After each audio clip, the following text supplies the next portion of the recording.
Welcome to Manhwa Recaps, spoilers ahead, watch out, and take care. The manhwa starts with blood on the floor in the middle of a prison. We see a woman asking a man where something is. The man is clearly heavily injured, and she points her blade at him, asking him again where it is. He then lets out a sigh and says who would have guessed that this woman, the direct bloodline disciple of the Sword Supreme, was someone so powerful that she could slay hundreds of demonic humans.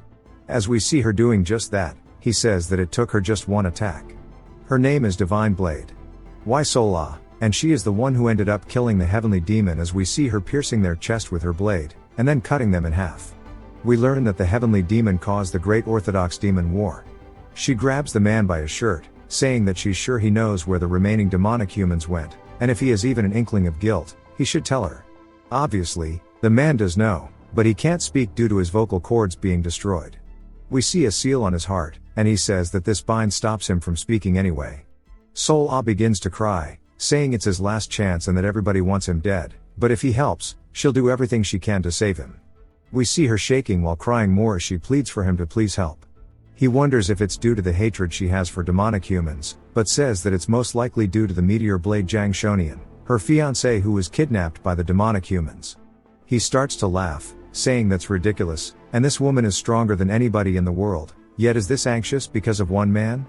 We see her sadness turn to that of anger instead, as she lifts the man up by his shirt, and throws him onto the floor, saying that if she had known he was this vile, she would have killed him when they first met, and she regrets not having done that so much.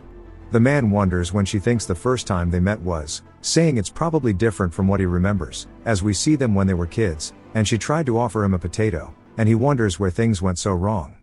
We learn that he was a traitor who stabbed countless people in the back after siding with the demonic humans, and he's sure that this is just karma catching up with him. She continues to cry while leaving his cell, and then hears scratching on the floor, and is curious so she turns around to see him drawing, and we learn that his name is Gu Young-chun. She asks what he is doing. We see his chest beginning to swell up as he vomits a lot of blood, and he explains that it is the curse placed upon him. He starts to use his blood as ink, and we learn that if he breaks the conditions, his heart will explode, killing him. And that it is called the heavenly demon's demonic art, which forces somebody to be loyal. She starts screaming out his name, and puts her hand on his back, but to him, her voice is too muffled to understand what she's saying. He wonders what she would do if he told her that he was framed and that none of it was from his own volition, and he wonders if she would believe him. We see him continue drawing, and he says that it's not like he has those excuses to give anyway. She's surprised by what he drew, and he says there's no point worrying anymore and that he is done as he finishes writing his sentence. We see his body begin to contort as his heart has exploded inside of his chest, and he says he is done. We see him starting to lose consciousness, and he wonders why he lived this kind of life in the first place. We see him hiding away with a woman, and that she's clearly injured. She reaches her hand out, touching his face, and we learn that it's his sister who smiles, telling him to be happy. Sol-Ah continues yelling out to him, asking him if he can understand her, but Young-chun is too lost in thought, wondering about the regrets that he has built up to make his life. It jumps to yet another woman inside of some sort of cave, and we see somebody walking towards her. The man stands before her, and the woman asks if it's him, and then she begins to apologize as we see her. She has lost her eyesight. It's another flashback, and we see Young-chun making a sad face. This must be another one of his regrets. Sol-Ah keeps calling out to him, and begins to cry as the tears drop on his cheeks. He says everything in life has been nothing but regret, and he flashes back one more time to a woman asking if he is crying, and he tells her that it's just the rain. She laughs, saying that she understands, and asks him if the moon has risen yet. He says yes, and that it's up there, and she smiles saying both are here then, and that's good. Then we see her hand go limp, as she succumbs to her injuries. We learn that Young-chun was born in a renowned clan of the Orthodox faction, and lived most of his life as an Orthodox martial artist before betraying them and turning to the demonic side. But the demonic cult lost the Great Orthodox Demon War, and Gu Young-chun was tortured as a prisoner of war before he ended up also dying due to the effects of the curse as we see him close his eyes.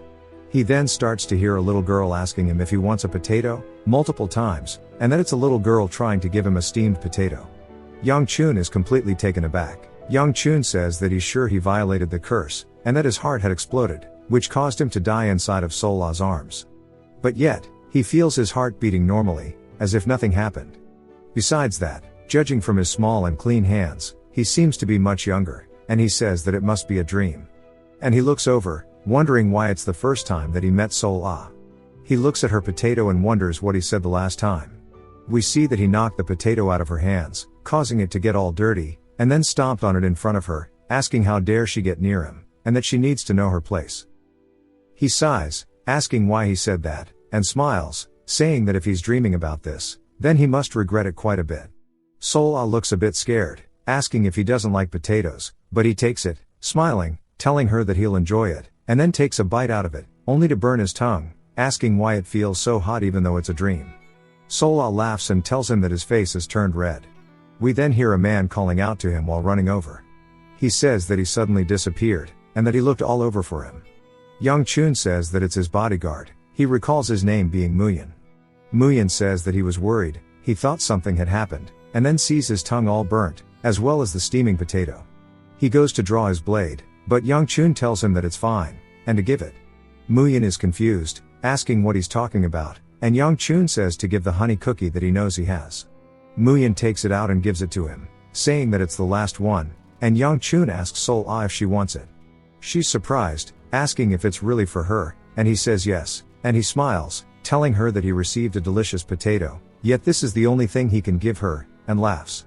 She looks at it, saying it's her first time seeing anything like it, and that it looks really sweet. Then we hear someone calling out to her, and everybody looks over to see who it is, and we see that it is her grandfather, who looks worried. He hugs her, glad that she is safe, and he says that he told her not to let go of his hand, and she says it's okay, and she even got potatoes. He tells her that the potatoes aren't the problem, asking if she's hurt anywhere. Young Chun is surprised, and recognizes the old man, and Sol Ah says that she gave a potato to him. Gramps feels something, and grabs her hand, dragging her over in front of Young Chun, and bows, saying that his granddaughter doesn't know the ways of the world, and committed a serious offense against the young master, and that he's sorry if she offended him. Young Chun says it's fine, and if anything, he is the one expressing his thanks. He puts his hands together in a respectful gesture, and also bows his head, saying that he just happened to get hungry, and thankfully she gave him a potato. The only thing he can repay her with is a honey cookie, asking if it's okay for her to take it. Gramps looks down at it, and goes to ask him if he's sure, but Sol Ah cuts him off, saying that she is, and starts to grab it, saying that it's so shiny. But her grandpa says absolutely not, and that they can't accept something so precious, and runs away, saying that they won't bother Young Chun anymore. Young Chun pleads, telling him to wait, and Gramps asks if he's still angry, saying he can take it out on him, but Young Chun gives her the cookie, saying that this is his answer, and he'll see her later. We see her drooling out the mouth, while Gramps seems suspicious. We see Sol Ah trying to give him more potatoes, and Gramps smiles, saying that she's finally found him. Not sure what this means. We see Sol Ah waving bye to him, and Young Chun seems happy, and then lets out a sigh, and looks very tired instantly. Muyin asks if he's feeling uncomfortable somewhere, and Young Chun explains that her grandpa is the person who held the position of the Murim Alliance leader until just a while ago, and was hailed as one of the strongest in Murim. Spreading fear and terror amongst the unorthodox members, he is the Sword Supreme, Hyogun, and he wonders what he is doing in such a place, saying that even if it's a dream, he was almost killed, and he sees Sol Ah waving bye, while she has potato crumbs on her face. He sighs, as he is pleased with how the dream turned out. Muyin then tells him that they need to head back now, and Young Chun says that he's ready to go, and he no longer regrets how he treated her, and it's time to wake up now. Then we see them arriving at his house, and Muyin tells him they're here. Young Chun looks confused, wondering why the dream isn't over, saying that if it's a dream, he should definitely wake up, and if it's not a dream, he wonders if it's related to the curse that was placed upon him by the heavenly demon. We hear a girl saying fascinating, and Young Chun turns, as we see her saying that she didn't think he'd come back home instead of running away, even though their father is coming home. Young Chun says that this is the flame sword, Guyonseo, his second older sister, and more than anyone she despised him the most. He realizes that since everybody is here, they are gathered because his father is coming home, and Yonseo asks him what he's doing this time, saying that if he's planning something, that he needs to end it here and screw off. He tells her that he's only here because he has to be. She gets annoyed by his response, saying that he's never shown his face until now. He says that that is indeed his fault, and he'll apologize to the clan head later. Muyin is surprised, but we see Yonseo is still angry, and she yells out his name, while releasing her aura, shattering the ground below her, as she walks towards him. She says that she doesn't know what trick he is planning on pulling this time, and it would be good to stop now, as she is starting to get really angry. She keeps chewing him out, and he tells her to wait, saying that their father is coming, as we see a horse arrive, and a man sitting atop it, who asks them what is going on. We see everybody respectfully bowing to the clan head, and he looks down at Young Chun, who glances back up at him nervously. We see his father making a curious expression, and he calls out to the minister, asking him if he has a sword unit that's prepared. The minister says that the first sword unit has been resting after coming back, and the fourth sword unit is currently preparing. The clan head tells him to rush the fourth sword unit and come find him. Young Chun says he doesn't know if this is a dream or reality anymore, but that gaze is as burdensome as ever. As his father continues to walk away, he says as for the third child, once the meal is over he needs to come to his room. Young Chun looks worried and asks Muyin if he has any digestive pills. Later that night, we see them inside the banquet hall as they have been given food.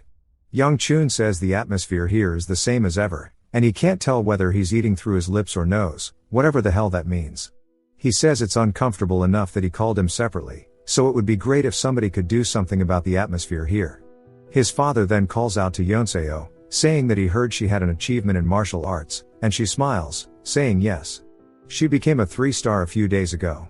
He calls her advanced for her age, saying it's good to see that, and she needs to continue devoting herself.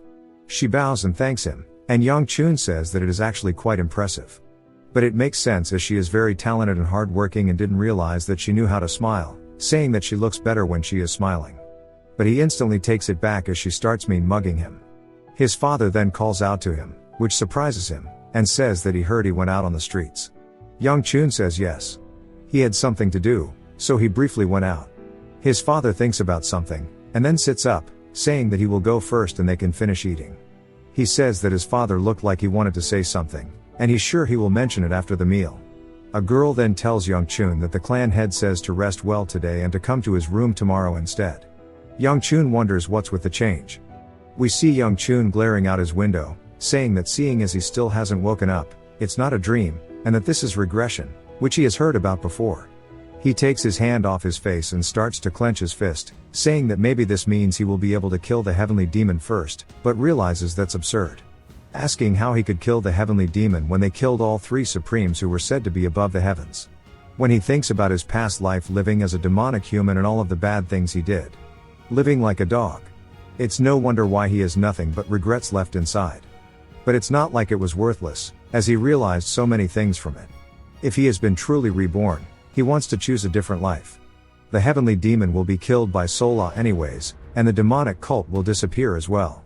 Until everything is resolved, he just wants to live a quiet life doing what he can, and that he can't miss this opportunity, so he can stop himself from making the same regrets.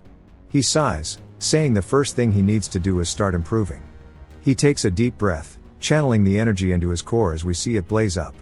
He laughs, saying that he searched his entire body, yet this is all of the internal energy he managed to find. And seeing how pathetic it is, it makes him realize how much more incredible his sister is, as she's already a 3-star. He says it's not like he doesn't have options. He can train with the cultivation technique only passed down to the blood relatives of the Gu clan called the Gu Flame Will Arts. By cultivating slowly, as if he's blooming a flower. Once he becomes a 4-star, he'll be able to emit flaming internal energy. And when he becomes a 7-star, he'll be able to wrap it around his body, as we see him using his father as an example. And he says right now he is just a mere 1-star, and he needs to gather as much energy as quickly as he can and polish it to raise his level. This is the only way for him to live a smooth life, unlike his past life, and he shouldn't be borrowing the power of demonic humans, but instead focusing on increasing his own. We see him cultivating his energy as it starts spiraling towards his core. And he says that the problem here is that if he tries it, he might die as we see him straining. And he loses focus, which causes all the energy to disperse. Then he falls down onto the bed, gassed out, saying that this shit is rough. And with his current abilities, using internal energy isn't easy. If he keeps going, he might actually suffer from energy deviation. Then he grins, saying that he's still got results, as we see him full-blown smiling now. As his core takes a different shape, he explains that he has become a 2-star. Even though it's the early stages. If he just keeps going step by step, slowly building his foundations, he'll have a completely different life from his past one. And he doesn't plan on doing anything that will have a negative influence on his future either. The next morning, we hear a bird chirping, which wakes him up, and he still looks out of it, asking how it makes sense that his whole body aches just from that little bit of training. He says it's his fault for neglecting it until now, and he has a long path ahead of him. And then he'll go to his father's room in the afternoon. So until then, he wants to go train.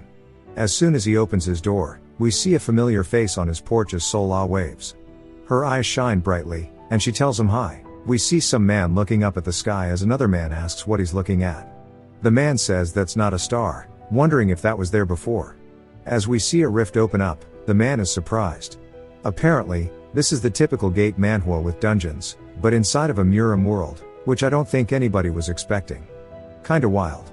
It's the typical monsters broke through the rifts, which became known as gates, and each sect worked to raise groups that could fight against the monsters, also known as sword units. Every sect needed to have one, and the Gu clan had 5. The eldest sister, Gu Hui Bai, was the unit commander of the 5th sword unit, and he, a troublemaker, spent half of his life under her command. She was in one of his flashbacks. We see him being dragged away by her, and that was where he formally met Sol-Ah. Meeting her after the potato incident should have taken place half a year later, however, she is now sitting in front of him.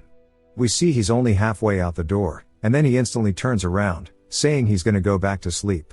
She calls out to him and grabs onto his robe, telling him to wait, and he turns confused.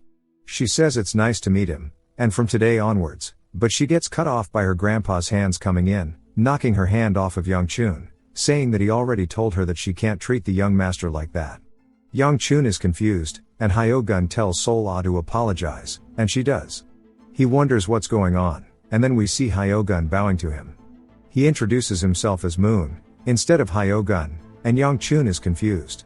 He says that he will be serving him out of gratitude to the clan head, and he'll give it his all. Young Chun is just confused why he's using a fake name, and Sol-Ah introduces herself as well, saying that she'll be assisting her grandpa, and it's nice to meet him. Young Chun is confused about who they'll be serving, and sighs, saying that it must have been orders from his father himself. He tells them it's nice to meet them. He says he already feels like he's screwed from the start, and he asks them if they can call him by his name instead of calling him Young Master, and Hyogun says he understands, but calls him Young Master again.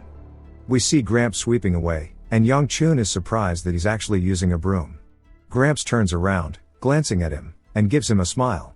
Young Chun wonders if this is really okay, and then turns over, saying that he's more worried about this. We see a tower of clothes, and some girls are trying to tell Sol-Ah that it's too dangerous to carry this many by herself, but she says she's okay. They tell her not to be like this and to let them help, but we see her clearly shaking. She tells them that it really is fine.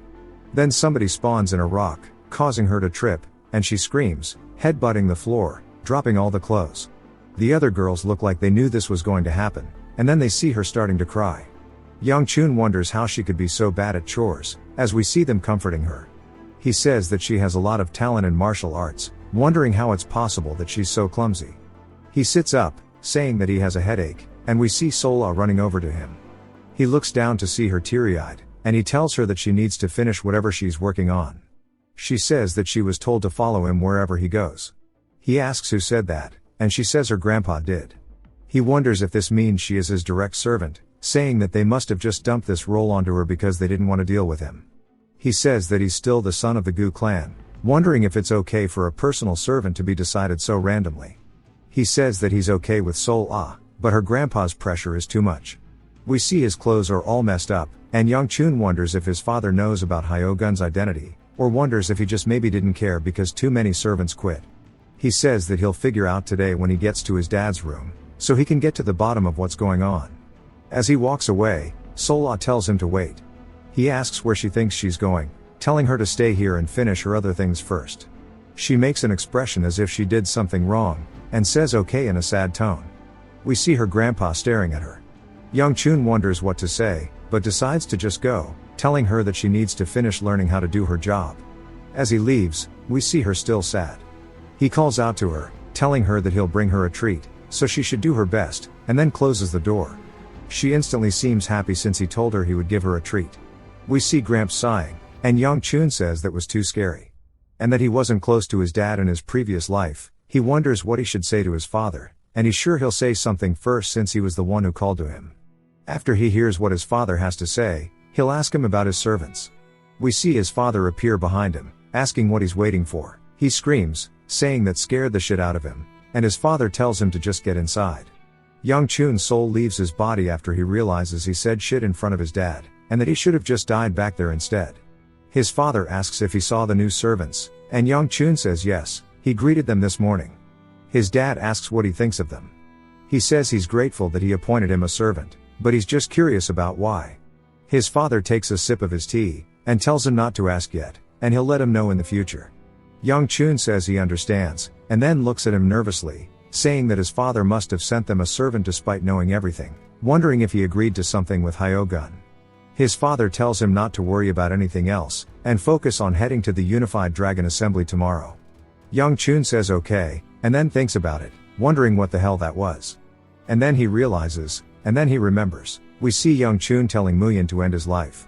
Then Muyin asks if he doesn't want to go to the assembly that bad, and Young Chun says yes. We learn that it is an important event where new members of the sword units are chosen. It is held biannually for the sake of the sword units who work in closing the gates of the demon realm, risking their own lives for the sake of the clan and the residents of Shanxi. It was a given that those of the Gu clan would be required to attend such an event. Young Chun says that he told him to end his life, and he's sure that if he died he'd be able to get out of it. Muyin shows him a scroll, saying that the clan head himself might end him. Young Chun clicks his tongue. Muyin reminds him that even Elder Li will be there, which surprises Young Chun. Muyin reminds him that Li said he would give him a beating if he ran away again. Young Chun starts to look worried, saying that he was wondering who it was, and among the elders, Elder Li was especially nasty. He always believed that he had to act with decorum as he was the only son of the family, which in turn made him responsible for the clan's honor and prestige. And he's someone he should be grateful to, but he's quite a brutal man. Young Chun says despite that he would come find and teach him whenever he had time, but all of the scolding and punishment made him want to avoid him. Even his father was never attentive to him. Young Chun says it's amazing how he managed to turn out to be such a loser despite his lessons. Muyin asks what he's talking about, and Young Chun says he's just yapping to himself, asking when they leave. Young Chun says it's as soon as everybody is ready. We hear all the other girls gassing up Sola, and Young Chun asks Hongwa if she's ready yet. She says that she's sorry, and she was trying to take care of Sola. Young Chun asks if she's caused trouble again.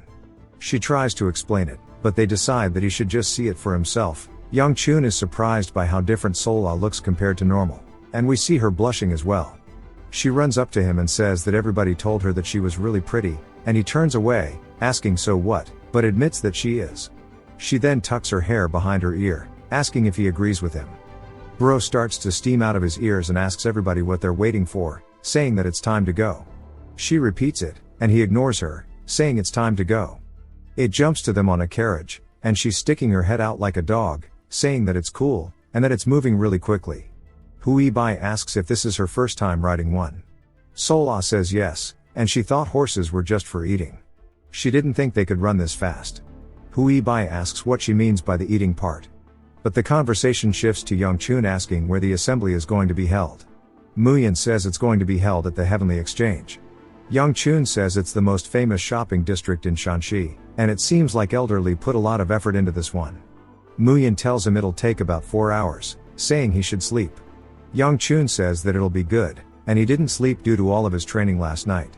Then he hears Sol Ah yelling about how horse meat smells funny, but it tastes great. He then shoves something into her mouth, telling her to shut up, and we see her eating it. She turns into a little piggy, and Young Chun sighs, saying it's finally quiet, and he'll get some sleep. He closes his eyes, but wakes up to her calling out to him, and he says there's no more cookies. She says she sees.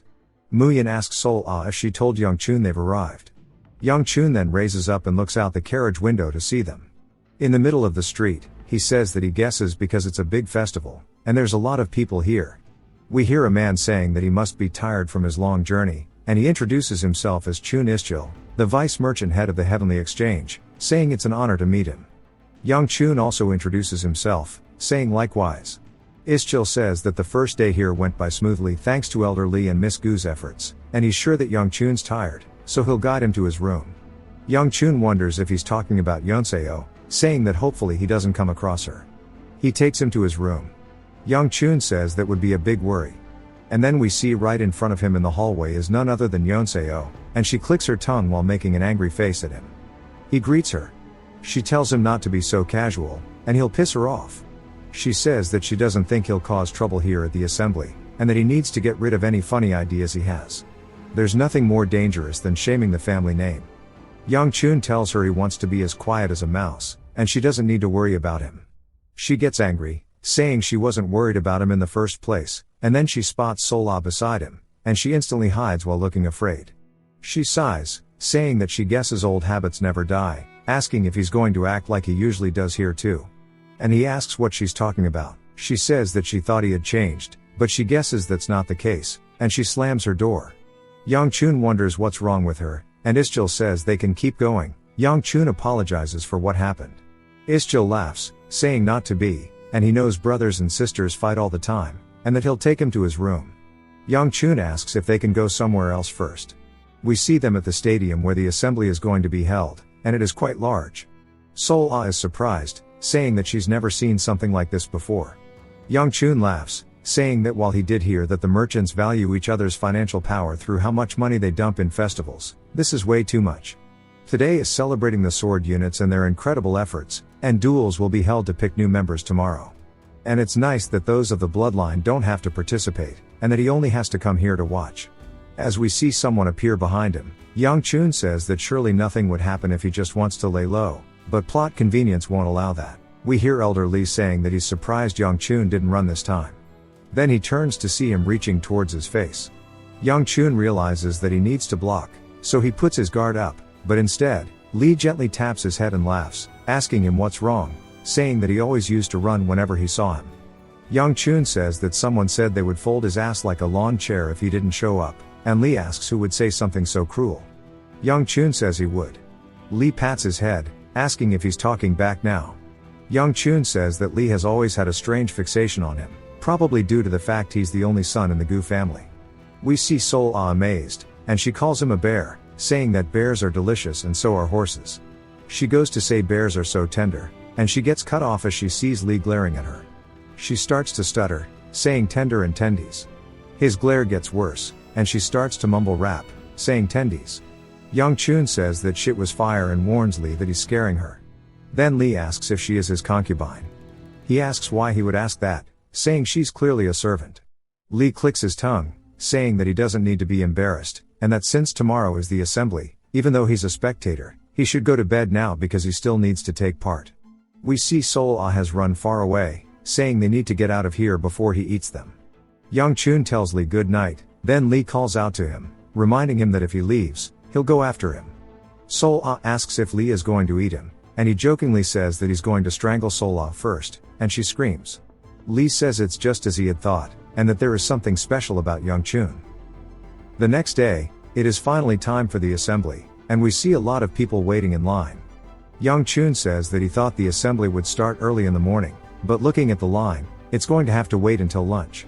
Muyin says it seems so and explains that it's due to the fact that there are so many clans inside of Shanxi, and they accept anybody who can prove their identities. Young Chun says that becoming a member of a sword unit does mean a lot after all, and Muyin agrees. Sol-ah says more importantly, and we see her shivering in fear, asking Young Chun if the bear grandpa is going to come back and take her head off. She asks if they can just tell him to hibernate. Young Chun jokes with her, saying that it's spring and that if she's so scared, she should have stayed in her rooms. She reminds him that her grandpa told her to stay with him. He says he can't tell her to disobey Hyogun and tells her that Muyin will protect them from the bear. Muyin then leans in, asking what he is talking about. Young Chun says they are talking about Lee. Muyin then asks how he's meant to lay a hand on Lee, saying that he must refer to him in a more respectful manner. He tells Sol-ah that this must be the end and that they should just feed her to him. She starts to get scared, but says that if today's the day, it'll be okay if people are happy. She starts to get sad about what he just said, and he tells her that it was just a joke. She then tells him that she guesses today will be the day she dies, and he reminds her that it was just a joke. She points at a food stall, saying that Grandpa said that those who die with a full stomach look prettier and that in particular, those who die after eating dumplings do. A little later, we hear Muyin saying that he treats her well, even though she's a servant. Young Chun asks if he didn't see that his servant was begging for a dumpling and reminds Muyin that she doesn't quite understand what a servant is. Muyin then tells him that he still bought the dumpling for her in the end. He tries to justify it, but realizes that he's right, and they sit there in awkward silence. Then he starts to think about it. Muyin says that he really is different from what's said in the rumors and that's why you shouldn't trust them after all. Young Chun tells him that he's reading too much into dumplings, then brings up the rumors, asking how long he's been his guard for. Muyan says it's only been 2 weeks. Young Chun says that he must have been assigned right before he was regressed, which is why he can say this, and he doesn't know which one of them is luckier. We hear somebody screaming out the word miss, and Young Chun says that shit scared him. We see them telling her that she can't wander around by herself. She says that they're worrying for no reason, and since the assembly is being held, there won't be much that could happen to her, especially when there are so many people of the Gu clan here.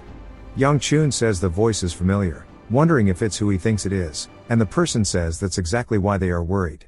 Young Chun says that he's worried about the voice and the man who's been there for a long time, asking what they would do if they ran into the only son of the Gu family. Young Chun realizes they're talking about him, but copes saying there's no way, since there are many men in the Gu family after all. The woman asks if her servant really thinks that would happen, saying there are too many people here. Young Chun realizes that the plot definitely wants this to happen. We see her glance over down the street as her and her servant make eye contact with Young Chun, and they have an awkward WWE stare down. Young Chun looks nervous, and then the girl does as well. Muyan whispers something in Young Chun's ear and explains that the expressions of the lady over there and her guard look as if they've seen something horrendous, asking if they recognize him. Young Chun says there's no way he would forget her eyes, her hair which falls to her shoulders, and her black beady eyes. The ring on her hand is familiar, but he knows all about the significance of that ring, since it's not foreign to him. They are the Haibi Peng clan, also known as his former fiancée, as we see her all dolled up while he sits there rudely. Young Chun explains that there is a simple reason that there was an arranged marriage with the Peng clan, one of the 4 largest clans. The Gu clan is just as prestigious as the 4 clans, and they have a child of similar age. He was bound to be the heir if nothing happened, and the Peng clan probably thought an arranged marriage with the Gu clan was also fine. The issue lies in the trouble he caused. All the bad rumors about him, who ditches training to cause more trouble, did not sound so favorable to the Peng clan, and what really shattered the relationship were the things he said to that girl. We see her asking him why he is here, and he says that's his line, asking her what she is doing. She says she happened to have some business here, and that he doesn't own the entirety of Shanxi. He bluntly says if she says so, and she gets angry, asking why he is being so rude, asking if he's forgotten that she's still a year older than him. He says yes, and that he's sorry he forgot, asking if they're good now. He tells Sol-Ah to come back if she bought the dumplings, and we see her carrying a lot of them. He tells the girl whatever she's here for, he hopes she has a good stay, and that he's busy, so he'll see her later. We see her making a confused face. We hear the woman's thoughts as she says of course, it had to be right when she's busy enough dealing with her brother. She sees Sol-Ah beside him and wonders if she is a servant since she never met her. She wonders if he could have changed since he is such a cute servant around him. We see when they first met, he was very rude to her, saying that she was nothing but the daughter of a concubine. We see her pissed off, grabbing onto his collar, asking him to repeat what he just said. He says it's not like he is wrong, and she hits him across the face. She says she was prepared to endure it all, even if it was an arranged marriage, even with all the terrible rumors about him, just for the sake of her clan. Her attendant begs her to calm down, and we see her brush her away. She stomps right beside Young Chun's head, saying screw the marriage, and that she's just going to kill him here. And then we hear him get beat with a chair from the outside. She says that nothing's probably changed since then. We see Young Chun asking Sol-Ah if it's too heavy, and she says she's fine. But he says that he can tell she's struggling, so he takes half of the dumplings, saying that he'll help her. Muyan offers his help, but he tells him to focus on his guard duties, and they can bring some back for Manhwa as well. We see the Peng clan girl realizing that he's different since he's actually being helpful. Then changes her mind saying that it must be because he's in a good mood. But she starts to have a doubt in her mind, saying that just maybe there's a chance that he has. We then hear another person screaming to the right, and they all look over. Young Chun says that he's tired of getting jump scared today. They make sure that Young Chun didn't suffer a heart attack. We see the man at the desk for the assembly, saying that the problem won't be resolved by shouting, telling the man to calm down. But the man says that he doesn't have any time, asking if they're going to be responsible if he gets caught. The man at the desk asks him to explain what he means by caught.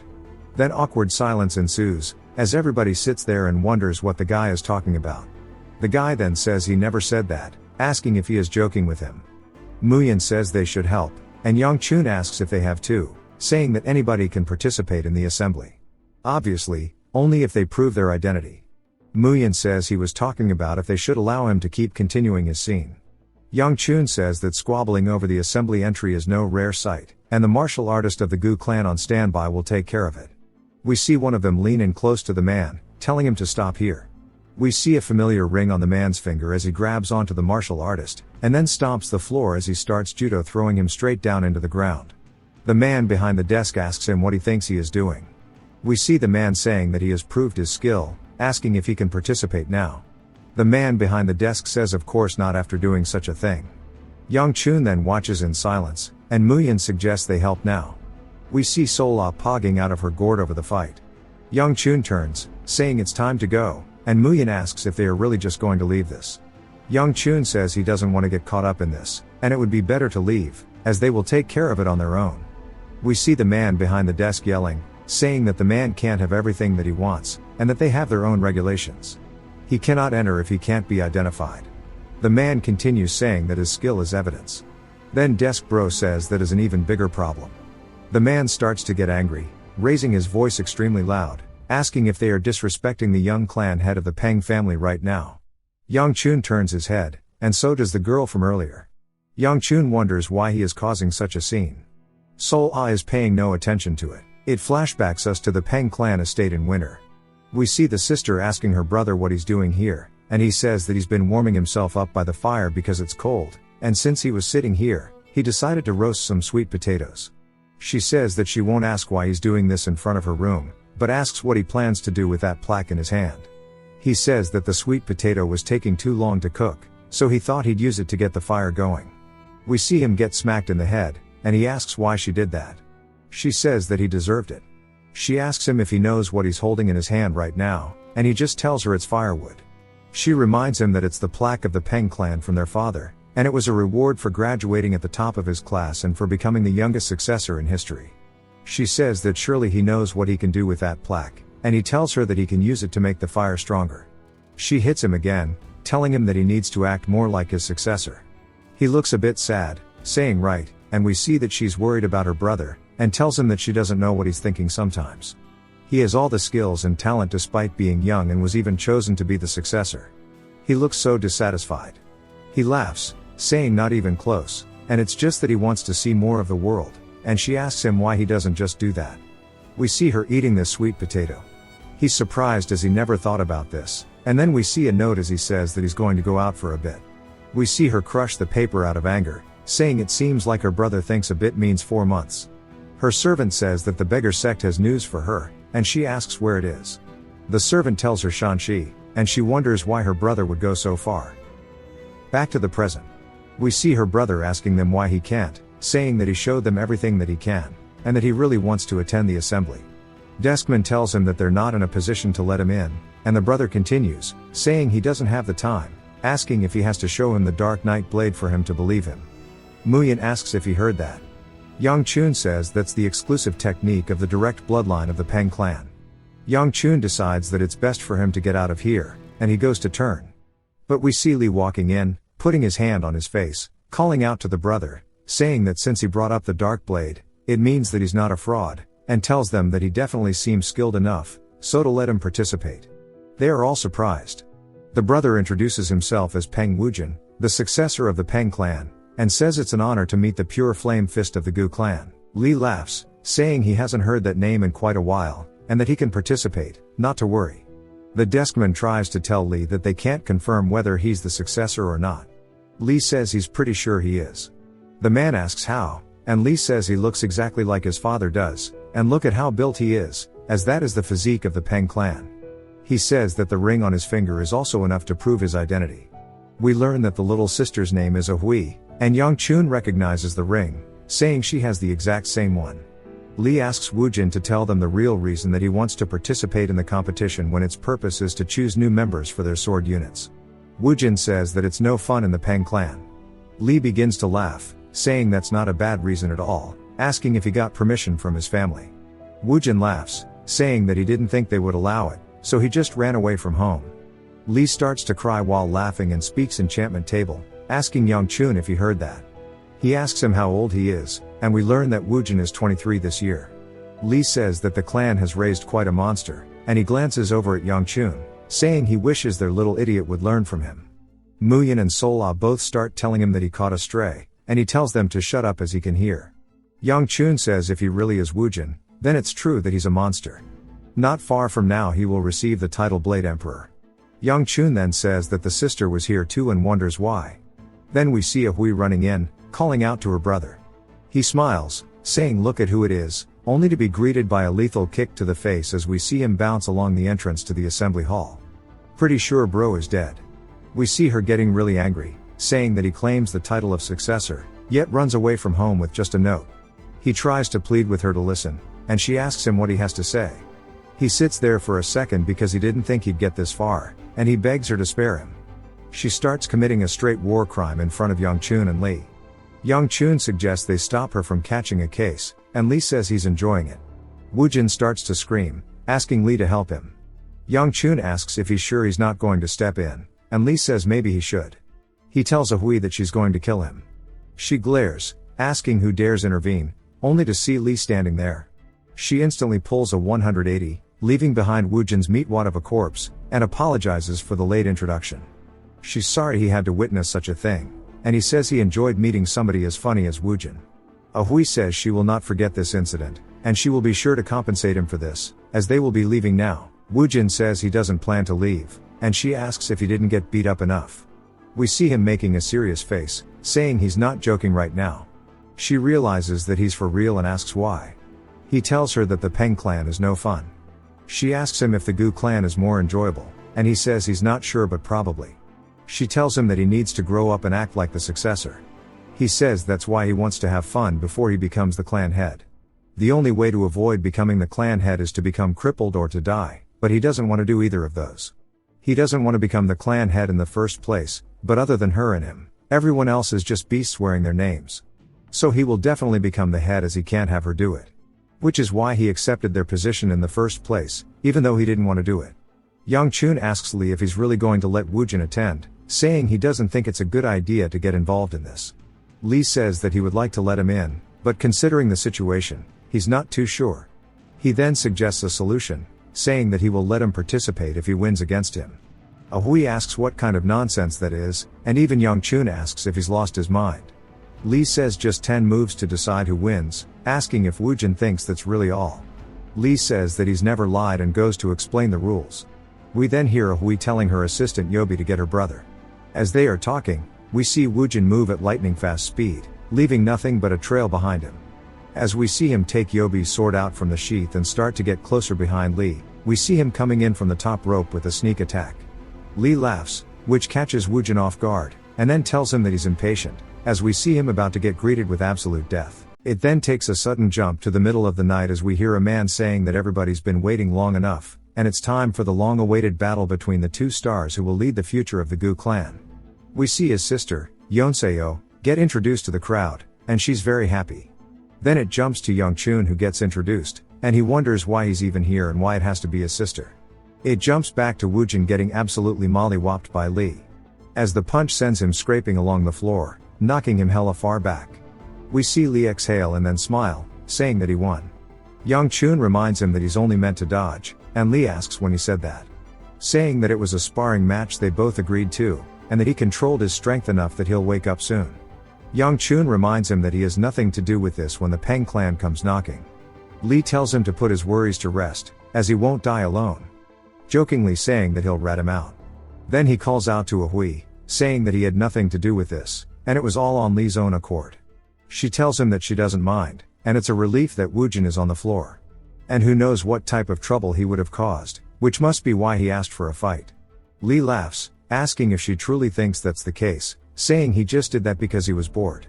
Yang Chun wonders how he became an elder in the first place, saying that this clan is going downhill.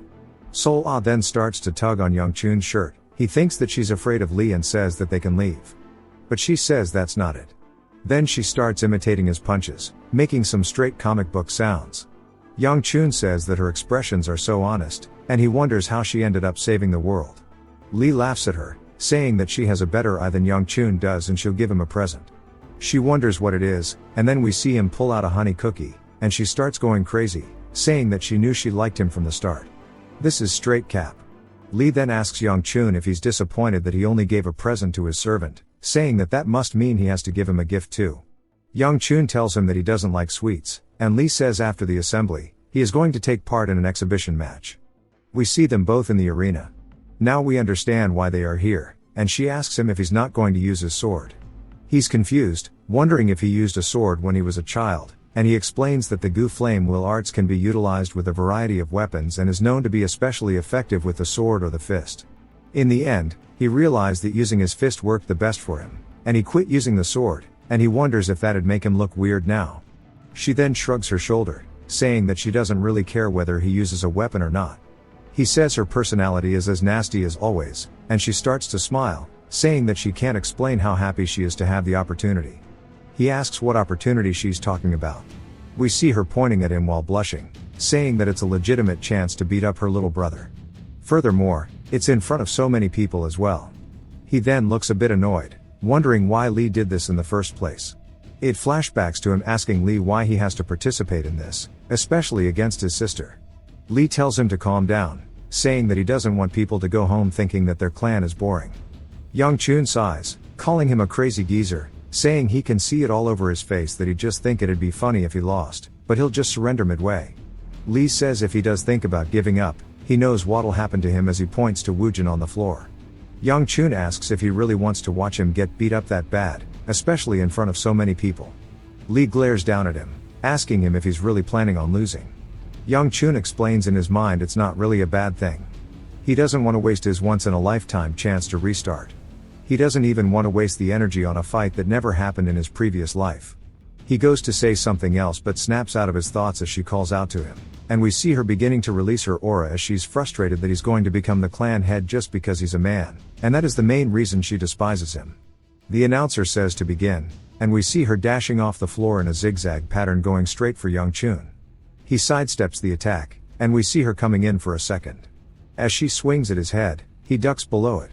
She then pivots onto her foot, instantly going in for a second follow-up swing, which he matrixes. She wonders how a mere 2-star is able to block her attacks, as we see her making an expression of confusion. This is actually Young Chun meta reading her thoughts. He's only dodging by moving half a beat earlier than she is, but even just this is making him short of breath, and it shows just how untrained he truly is. He wonders how he's going to get out of this, suggesting that he just lets himself get hit, saying that he's not even sure if his body would be okay after taking her hits. We hear Yonseo saying that he only knows how to dodge.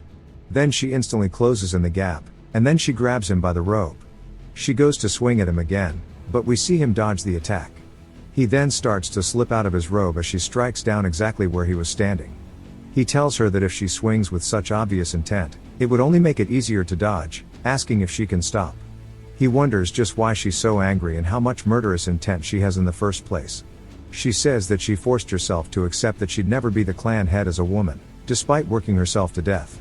However, to think that he, her brother, would live his life like trash and still get to be the clan head just because he's a man is very disheartening, and she asks if he would even be able to understand. As we see her sword starting to heat up, he realizes that her coating her sword with her aura is very dangerous, and is far beyond the level of a 3-star. She then starts to twirl her sword as she comes in for even more attacks, and he steps to the side to avoid the first cluster and then backward to avoid the follow-up. Then we see her coming in with a left, yelling at him that he's always just running away, asking if he even knows how to do anything. This time he dodges forward, and she uses her hand to keep her balance while kicking him, saying that he's talentless and he refuses to put in effort. Now if he's planning to live such a worthless life, he should just disappear, and he can see that she truly is frustrated. He starts to see it from her perspective. We see her on the verge of tears as she's coming in for yet another swing on his throat. He starts to feel genuinely bad for her, but then she tells him to disappear like his mother did. We see her making a surprised face as we see his hand on her wrist, and that her attack has been stopped. He glares at her, asking her to repeat what she just said. We get a flashback to when Yonseo was a child, and she says that her sister Hui Bai was the coolest person she knew. At only 15, she received the title of Sword Phoenix, and at the age of 20, she graduated at the top of her class at the Divine Dragon Academy and was appointed as the 5th sword unit leader of their clan. Everyone acknowledged her, but she still is not able to become the head of the clan. Instead, the one who will be is none other than Young Chun. But she didn't hate him. Although they were half-siblings, Young Chun's mother was very kind to her, and she liked her too, so she was fine with his existence. This was all before that happened. One day she suddenly disappeared, and father sent out the order not to look for her, so nobody did. That was when it started. Young Chun spoke and acted rudely towards everybody, and rumors spread that he touched his maids. Still, there was no change to him being the next clan head because the head has always been a man. She felt frustrated that she was being ignored. Even after how hard she worked, along with her sister Hui Bai, she resented Young Chun due to the privilege he had, rather she truly hated him. The flashback ends, and he's asking her to repeat what she said. She starts to feel scared and realizes that this shit is dangerous. So she jumps backward to create distance, but he instantly surpasses her, getting to her back. She turns only to see his fist flying in. Then it jumps back to just a little earlier as we see Hui surprised at how talented Yeonseo is, even though they're the same age, and she doesn't feel like going around telling anyone she's from the Peng clan anymore. Yobi tells her she's doing fine, and Young Chun asks Yobi if she can hear what they are saying down there. Since she cannot, Yobi says she can't either. Then Woojin steps up, saying that Lee has set up his energy so nobody can hear them. She tells him not to go around saying he's from the clan either with how his face looks. He asks if she's embarrassed of him. She says no shit and to just stay here until the swelling goes down. Then Woojin asks if Hui Bai's siblings are fighting. They say yes, and how it's incredible she's already a 3-star. Hui says that her swordsmanship is so smooth, and the same goes for the way she wields her internal energy. Woojin says he was mostly talking about the younger boy. Hui and Yobi say that they are both Hui Bai's siblings. He says that he sees and begins to smile, saying it seems like the Gu clan doesn't have just the sword phoenix. Hui looks at him a bit sad as she recalls that he said he wanted to have fun before he became the clan head, and that he won't be able to have the same hopeful eyes he has right now afterwards. Her brother says they're done. Back to Yeonseo. She says that she needs to dodge his punch, and we see her narrowly do it. She starts to swing her sword, saying that she won't miss out on this chance. As she grits her teeth, going straight for his neck, Young Chun says he understands her, and it's okay for her to hate him, as the way he lived his life is shameful. And what she said was annoying, but he'll understand it. So hopefully, she too can understand why he is doing this. As we see him pushing his hand backwards while accumulating his inner energy into it. Then we see fire from Yeonseo's eyes as Young Chun gives her the equal rights, equal left treatment, hitting her with an absolutely foul slap to the face. We see her eyes go pure white, and she drops to the floor. The announcer is confused but says that Young Chun has won. Then it jumps to later, as we see Young Chun sighing, saying that winning wasn't in his plans, and he didn't think that his internal energy would be enough to knock her out. He hopes that nothing happens from this, and he recalls how angry she was in the middle of their fight. He sits there worried about what is to come. We hear Muyan calling out to him, asking if he's okay. He says he's fine, asking how the situation is inside. Muyan says that this might make him feel bad, but since they all thought he'd just get beaten up, everybody is talking about him. He says it makes sense, as he is rumored to be a scoundrel, yet he defeated an upcoming prospect. Muyan says the atmosphere settled down after Lee spoke up, and he is concluding the assembly. Young Chun says since he's busy doing that, they should just leave so they don't bump into him. Sol-Ah calls out to him, telling him that his hand is bleeding, and Young Chun says he knows, and it's proof that he can't handle his energy yet. He says it's no big deal, as we see Sol-Ah starting to bandage him. Or well, she tries to, as she sits there and messes it up over and over.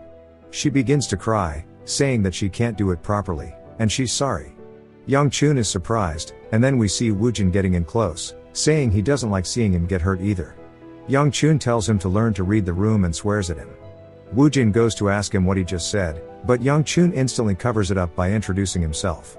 Woojin does as well, and we see Hui hiding behind Yobi, turning into a tomato. Woojin laughs, saying it must be awkward for her since they were engaged and they should take this opportunity to reconcile. Young Chun then jumps to the point, asking Woojin why he's here, and Woojin says it's a good opportunity for them to make connections and become friends, telling him to call him brother from now on. Young Chun tells him that getting close to somebody like him won't benefit him at all.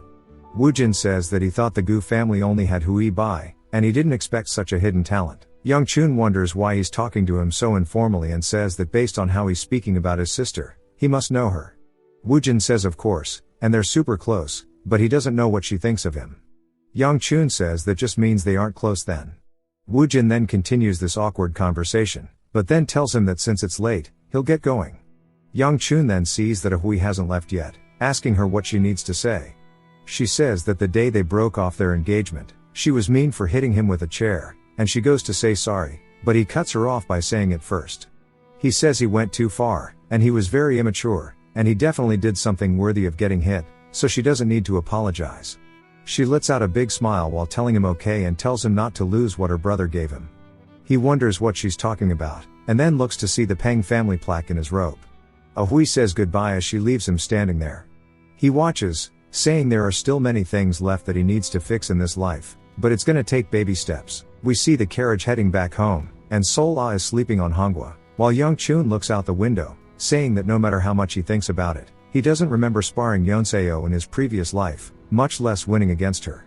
Along with the fact that Sol-ah is now his servant, there are so many things changing this life from the one that he knew, and he wonders if that small act of kindness really changed this much of the future. He lets out a sigh, saying after they get back, he'll need to move faster than he expected. He then senses something and tells Muyin to check the demon sensing charm. Muyin reaches into his robe and pulls it out, saying that there's nothing changing and he doesn't know what he sensed, but it'll automatically glow if there's a demon realm gate nearby, so not to worry. He goes to tell him he can relax, but it begins to glow a bright yellow, and Muyin yells, telling everybody to stop, saying that a gate to the realm has opened up and that the safety of the young master is the most important thing. We see Young Chun stretching, and Muyin asks him what he's doing, saying that it's dangerous here. Young Chun tells him that he'll listen to his lectures later and tells him to look ahead as we see a green rift. Young Chun mentions that it's green too, but we haven't learned the significance of this yet. We see a pack of wolves rushing out, and Young Chun kindly explains that green means it's the lowest level of danger. He begins to channel energy into his hands, saying that it may be tricky, but it's fully manageable. He punches through the back of a wolf's skull, ripping out some kind of green stone while explaining that the universal weakness of monsters are the demonic stones. They are similar to a heart for humans, and upon extraction, the monster instantly dies. We see a wolf coming in for some back shots, but Young Chun dodges it, hitting it in the stomach and ripping out another stone, saying that this is the easiest way to eliminate them, but his energy is starting to dissipate already. If he wants to keep it up, it's going to be rather difficult, but he has no other choice as this is his only option to survive this mess. We hear Muyin call out to him as we see him instantly jump in front of the wolves to protect Young Chun. We then see him do some crazy devil may cry type attack, and Young Chun is taken aback by this, wondering if Muyin has always been this strong. We see that he has instantly annihilated the wolves. He turns, asking Young Chun if he's okay, and Young Chun says yes, and that he saved him. A bit later, we see them already wiping them all out, and Muyin explains that there weren't that many to begin with, and thankfully they were the lowest class. He then asks Young Chun what he was doing, saying that if he were to get injured, he'd be in a bad spot. Young Chun says it's all good, and Muyin says it's not that simple. Young Chun then looks down to see his hand glowing purple and starts to scream in agony as Muyin lectures him. Everyone instantly starts to run over to him, asking what's wrong, and Young Chun starts to scream internally, wondering why he's getting this shitty feeling, saying that this is the heavenly demon's art that absorbs demonic energy. It is called the Demon Well Absorption Arts. We see a ton of sakura petals as they slowly start to shift to a purple hue, which shifts to flames. We see a man panting, asking somebody why they are doing this, saying that they did nothing to him, as we see a whole courtyard filled with corpses behind the man. We see it's Young Chun, and he's asking the man, who we learn is the blossom splitting blade, if these are his last words. Then we see a head roll up on the floor beside him, and he looks down at it and starts to shake and scream as the head belongs to his sect leader.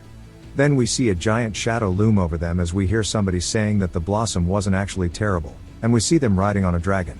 They jump off of the dragon and lightly touch the ground.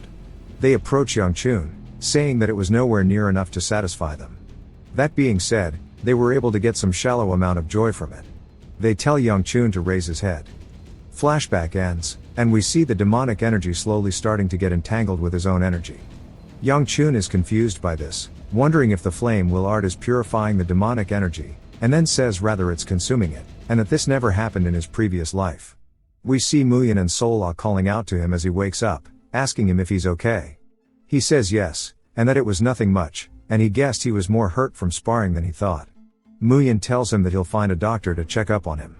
Young Chun says he should hide it for now, as nothing good will come out of people knowing that he absorbed the energy. We see Sol-ah starting to cry, and she squeezes his cheeks, asking him if he's okay, saying that it looks super painful. He asks if it really looks that way, and that it wasn't that bad. She says that his face looks really bad. He gets annoyed, and then we see Hongwa pulling her away, saying that she should be helping him, not annoying him. Muyin says that if he still isn't feeling well, they can visit an apothecary, but Yongchun tells him again that it's not that bad, so don't worry. Muyin says if that's what he wants. Yongchun looks down at his hands, saying he no longer feels the energy, and he wonders if it really was purified. Seeing how the color of the demonic stone faded, the energy must have been absorbed. He then breaks it, saying that he needs to get moving. It jumps to the three of them at a food stall as they are selling honey cookies, and Sola starts pogging out about them, but Yongchun walks away from him, and Sola asks why he would bring her if he isn't gonna buy her cookies. We get a flashback of her hugging onto his leg as he said that he needs to go to the market, and she begged that he take her. She says that her grandpa told her to stay with him, and Muyin asked why he even came to the market in the first place, saying that he hasn't recovered from the gate incident last night, and if there isn't a reason for him to be doing it right now, then it would be best for them to return. He asks him once more if there's something he's looking for specifically, saying that he will help him find it. Yongchun says that he understands that he wants to help, but now is not the time. While he's talking to him, he spots something which takes his attention. He starts looking down an alley, saying that seems to be the way, and Muyin asks what he's talking about, and what would be in the alley. Yongchun tells Sola to go home and Muyin to follow him.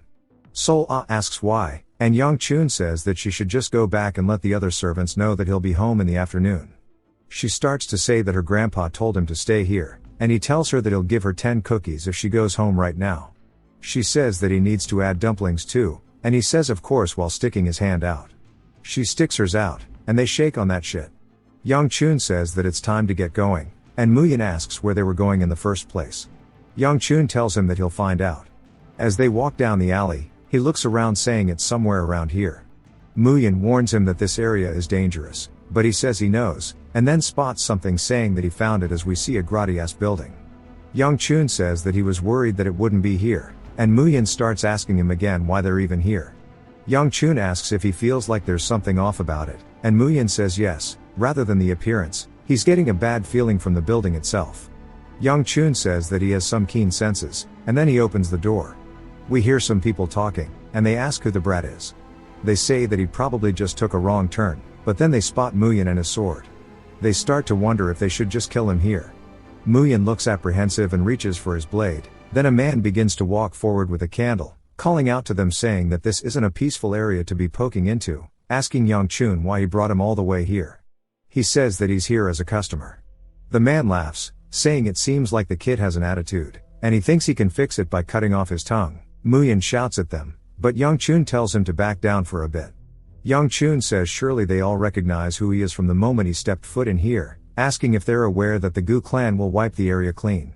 He then warns them that there is no reason they would do that as it would be a loss for them, and now before they make things worse, they should just bring the regional manager here, and that he has a black belt in Karen.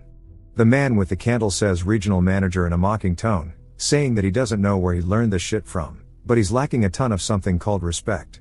As all of the men stand up and start surrounding them, Yongchun says that they don't seem to be the polite type either. The candleman laughs and tells his men to get them, and they all start charging towards Yongchun. Muyin instantly draws his blade, telling them not to even think of laying a finger on him, as we see him instantly putting the sword to somebody's throat as he's made light work of the group that surrounded them. The man starts to sweat nervously, as well as everyone else who just got bodied, as they sit there in anticipation.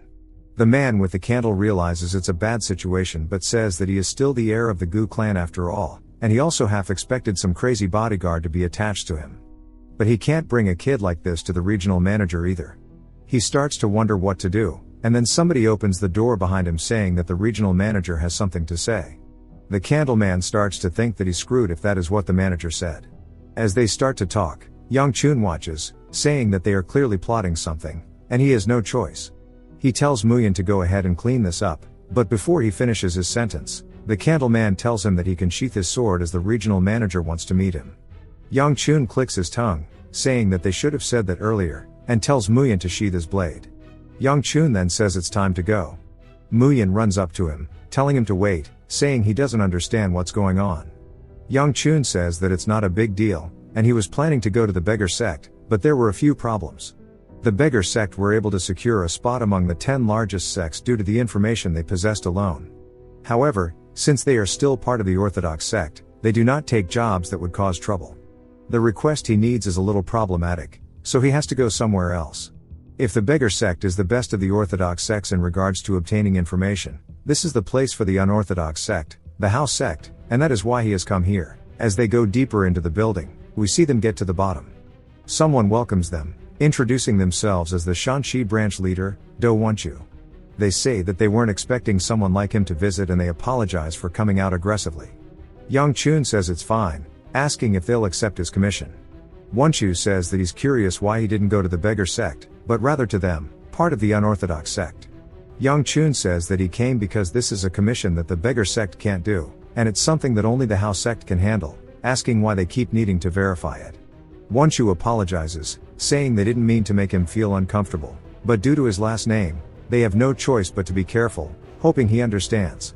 He says he does, but cuts to the chase, asking if they'll accept the commission or not. Wonchu says that they can't refuse commissions as long as he can pay the price. Yang Chun says that he's looking for somebody, a boy who's just a bit older than 10. Wonchu starts to inspect the page and apologizes, saying that they don't think they'll actually be able to accept this commission because they had a previous commission looking for the person protecting the boy rather than the child himself. Yang Chun asks if they really can afford to not do it, as the commission fee is from the house sect leader himself. Everyone in the room instantly draws their blades in unison, swinging at Yang Chun's face as he sits in his chair, but another blade gets drawn as we see Muyan effortlessly block their attacks. Yang Chun says he thought they weren't going to be so aggressive. Wonchu, in a serious tone, asks him how he knows this. Yang Chun says he's not here to speak riddles and that it's important that they both have the information the other needs. Wonchu asks if he can verify his info. Yang Chun says that they can confirm it themselves, and that carefully considering things like this is something you do when you're in a desperate situation. If they don't need it, then forget it. He'll just go to the beggar sect instead and maybe slip some things up about the house sect leader to them. Wonchu sighs, saying that they understand. Yang Chun asks how long it'll take. Wonchu says it'll take about 3 months. Yang Chun says that's fine and goes to leave, saying that when they find them, they can exchange their information. He looks back, seeing how stressed Wonchu is, and tells them that it is the Sharp Mountain Range. Wonchu instantly looks surprised, and Yang Chun says this is their advance as he leaves. They stay sitting there. The candle person asks Wonchu if they trust his information. Wonchu says that judging by the fact he knows top secret information, they had no choice but to believe him. But Wonchu wonders what he is thinking, saying that seeing how skilled the guard is who came with him, he must have known they would come out aggressively, and this information can't be something only the young master alone knows. The Gu clan head must be involved in this. Wonchu says damn it, and grabs his throat and starts to peel off his skin. The candle person asks if it's okay for him to take it off, and we see that it's actually a woman. She says that it felt stuffy and there's nobody watching anyway. We learn that the house sect doesn't actually respect, trust, or follow the leader, which is why he was hiding in order to avoid those who were after him. We see her eyes looking desperate, and then she closes them, calling out to her father, who must be the leader of the sect. As Yang Chun leaves and the doors close behind him, he lets out a sigh saying he is relieved. If it came to it, he was going to tell them to come at him, but it's a relief that the little info he knew became of use. What he knows is that the house sect leader was captured by the Dark Knight Palace for more than 5 years, and as a result, the house sect and the Dark Knight Palace go into battle. The Muram Alliance makes a surprise attack, causing the Dark Knight Palace to collapse and the battle to come to an end. But during the battle, the house sect leader dies, resulting in the extinction of the sect. However, he doesn't even know the exact location of the palace. He was lucky, and the fact that the information worked is only because he actually got to meet the branch leader in person. Yang Chun says that this is annoying, but he needs to do this to find the boy who reached the position of top management for the demonic cult at a young age, the tactician known as the brain of the demonic cult, the Heavenly Fang Jugahyuk. He's thinking of finding and killing him. Even Sola struggled because of his tactics, and if he doesn't deal with him in advance, he'll help in the advancement of the cult. Muyan then says that while he does not know who he's looking for, if it'll take 3 months, he'll only hear about it in the summer, and it seems like the people of the house sect aren't as informed as the rumors say they are. Yang Chun says yes, and he will only get to hear about it in the summer.